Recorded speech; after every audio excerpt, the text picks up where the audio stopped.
Siyah Telefon 2 filminin sloganı "Ölüm sadece bir kelimedir." İşte tam da bu nedenle en az ölüm kadar bilinmezliklerle dolu rüyalar aracılığıyla seri katil geri döner. Bu katil 4 yıl önceki ilk filmde çocukları kaçırarak hapsediyor ve öldürüyordu. Bir çocuk akışı bozdu ve katili öldürdü. Yeni hikayede işte o çocuk olan Finney şimdi 17 yaşındadır, hala da travmalarıyla baş etmeye çalışmaktadır. Stephen King'in fiziken de kendisine benzeyen oğlu Joe Hill'in yazdığı filmlerin ikincisinde Finney'nin bilinç dışı ruhsal aktiviteleri çok yoğun olan kız kardeşi Gwen ana kahraman olarak belirlenmiş. Üçüncü gözü açık, geçmişteki kişilerden rüyalar aracılığıyla mesajlar alabilen Gwen'i adeta cehennemden çıka gelen seri katil intikamı için kullanacaktır. Korku sinemasının sıkı takipçilerini duyar gibiyim. Yeni bir M Sokağı kabusu mu geliyor? Öldürülen çocuklar, rüyalara sızarak şiddet uygulayan Johnny Grabber'ın yöntemlerini düşünürseniz bir miktar M Sokağı katili Freddy Krueger'a benziyor. Fakat sürpriz bozan vermeden şunu söyleyelim.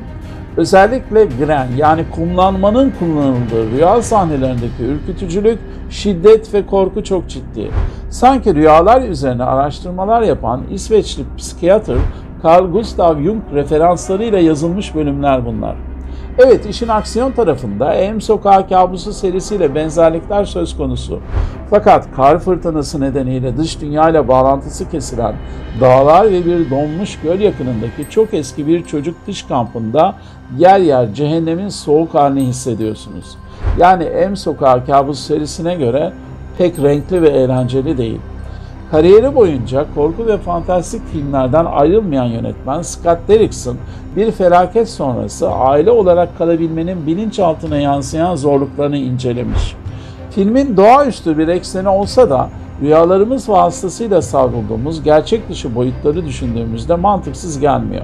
Kendi adıma en fazla Gwen'e rüyalarda gördürülen cinayetleri ilginç buldum.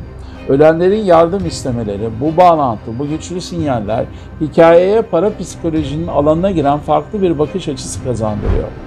Her iki filmde de kablosu kesik siyah telefon metaforu, rüyalar ve sesler bu yüksek teknolojili haberleşme çağında duyduklarımıza değil, duymadıklarımıza dikkat çekiyor gibi.